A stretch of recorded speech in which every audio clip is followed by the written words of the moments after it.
Kung nagbabala ka na bumili ng helmet pang bike, nakabili ka na ng bike pero wala ka pang helmet, syempre kailangan mong bumili yan. O di kaya naman may helmet ka na, kaya lang yung dati mong helmet, ayaw mo na, nagsawa ka na, o napapangita ka na, gusto mong bumili ng bago. Para sa iyo yung video na to, kasi sa video na to meron tayo ditong tatlong helmet from Spyder. Bago lang tong tatlo na to, bagong labas, bagong model. Sa video na to, yun yung titingnan natin.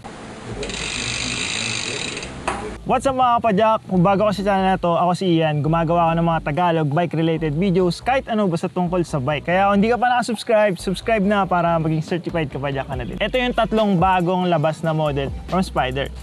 Ito muna isa. Ito yung una. Unahin natin to. Ito yung Spyder Carve helmet. Pang road to pang road.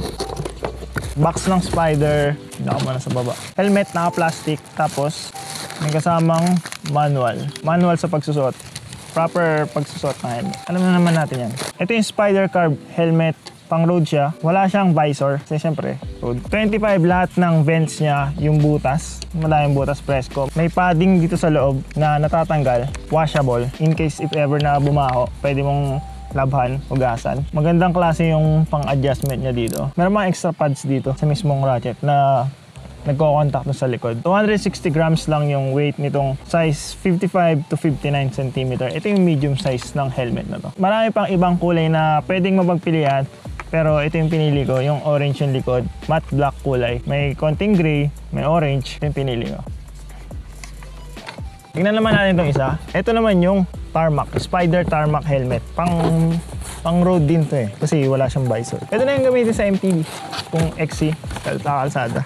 Mga ganitong klaseng helmet. Mga race type kasi yung mga nag-helmet ng walang visor Yung mga naka-visor, yun naman yung mga more on pang trail. Ito yung Spyder Tarmac na helmet, pang road din siya. Wala siyang visor. 19 lang yung vents nito. Mas maraming vents yung Carve kesa dito sa Tarmac. Ito namang Spyder Tarmac na to is 240 grams, size 59 to 61 yung model na to na nasa akin. Ito naman yung large size kasi yung medium size ito hindi kasya sa akin. Medyo parang maliit pero mas magaan ng konti itong Tarmac kesa sa Carve. Bakit kaya? Mukhang mas magaan ito mukhang mas maliit Marami ring mga iba't iba pang kulay na pwede mapagpilian dito sa Tarmac, pero ito yung pinili ko na kulay. Matte gray yung kulay niya, tapos may silver dito sa likod. Okay, maganda rin yung forma niya. Same lang din, magandang klase yung ratchet, yung locking dito. Pantay yung movement. Tapos yung foam niya sa loob is natatanggal. Pwedeng labhan. Meron ding added padding dito sa likod, doon sa may retention system niya. Tapos maganda rin yung sa straps niya. Yung adjustment na pwedeng gawin sa straps. Hindi yung kagaya lang ng mga generic helmet.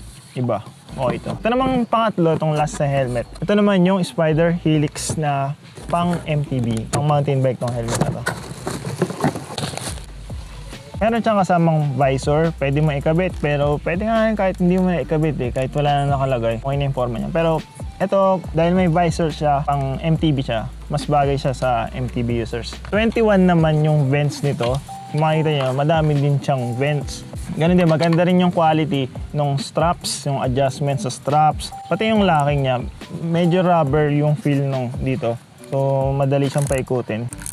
Mas malaki din kaysa dito sa naunang helmet na pinakita ko sa inyo. May padding din sa loob na pwedeng tanggalin, pwedeng labhan. Ang kagandahan dito sa helmet na to, meron siyang parang insect net sa loob. Nang sabi, yung insect net, ang purpose niyan, if ever na nagbabike ka, may tumama sa'yo na insekto tulad ng bubuyog, putakte, tumama sa helmet mo, nakulong dyan, pwede ka makagad magpumasok dun sa vent sa loob kasi na makakalis. So ayan yung insect net, ayan yung protection mo sa mga ganun, sa mga insekto. Which is okay. Sana nga ito din, merong ganito pero ito lang model na to, yung merong insect net sa loob. Ito naman, large size din to, 58 to 61 centimeters naman, 250 grams yung weight niya.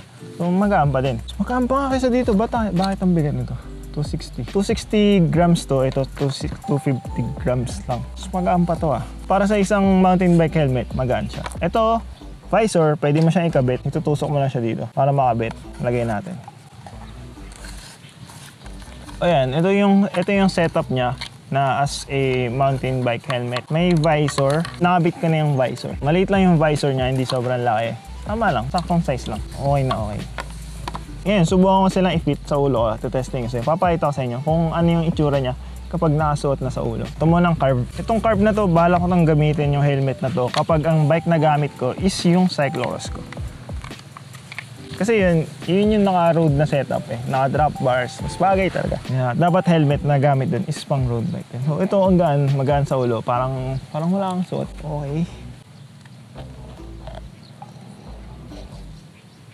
Medium size tong helmet na to. Saktong-sakto lang sa ulo ko. Saktong-sakto yung fit. Na tingin ko parang masikip na kung magsa-cycling cap pa ako dito sa helmet na to. Kasi sakto eh. Talagang isdag na snag yung fit niya. Siguro kung large yung pinili ko na size, doon pwede pa makapag-cycling cap. Dito sa helmet. Ito naman, testingin naman natin tong tarmac. Hindi ko pa na-adjust ng maayos yung yung sa gilid, yung strap sa gilid. Yung para mabalance siya. Kasi kailangan mo rin kasing i-adjust yun yung sa gilid para balance siya yung helmet. Pero kapain ko pa. Hindi siya pantay kasi hindi ko pa nababalance yung strap.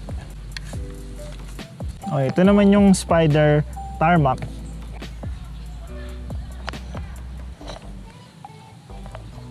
Pang road bike din yung ganitong klase ng helmet. Magaan din sa ulo. Ito naman parang pwede pa dito mag-cycling cap kasi medyo malawag pa siya ng konti kasi ito large size yung kinuha ko. Dito naman tayo sa Spyder Helix na pang MTB naman. Yung sinasabi ko na mas malaki, ito. Mas malaki itong bilog na to kaysa sa bilog na nandito. Ito yung pinipihit, mas malaki. Nandito sa Helix, mas malaki kaysa dito. Tapos medyo parang rubber siya. Rubber feel. Plastic tapos binalutan ng rubber. Kaya maganda siyang paikutin. Testingin naman natin i-fit to. Medyo parang yung mesh. Parang lumalaban yung mesh yung insect net. So ito yung Spyder Tarmac pang MTB. May visor siya, hindi naman sobrang haba, konti lang, maiksi lang. Tapos malaki din naman yung coverage. Magaan siya, presko, komportable siya sa ulo. Maganda yung fit.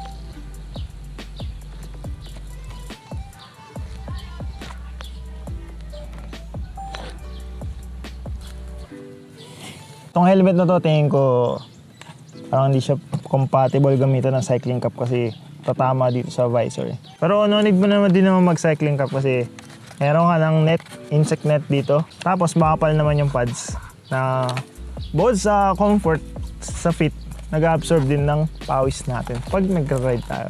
Medyo matagal din ako na Spyder helmet user. Nagsimula ako sa Spyder na helmet pang motor, tapos sa bike. Madami na rin ako yung Spyder helmet na nasubukan sa kanila na wala naman ako complain sa kahit isa sa kanila sa mga helmet na nilalabas ng Spyder. Kasi yung fit nun sa ulo, maganda. Yun para sa akin, kung nakapili ka na ng tamang helmet sa kung paano yung ride na ginagawa mo, nagustuhan mo yung forma, yung kulay, yung design ng helmet, dapat yung helmet na pipiliin mo is maganda yung fit sa ulo mo.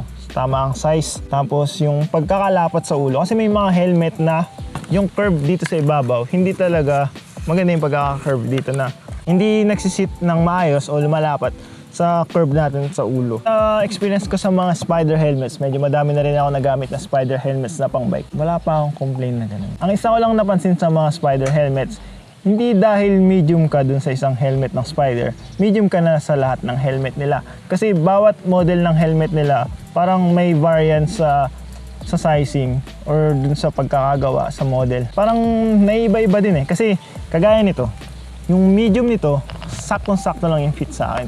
Pero yung medium nung dalawang to, medyo masikip sa akin na hindi komportable, hindi ko masuot na maayos. Kaya pinapalitan ko ng large na model para sakto lang sa akin.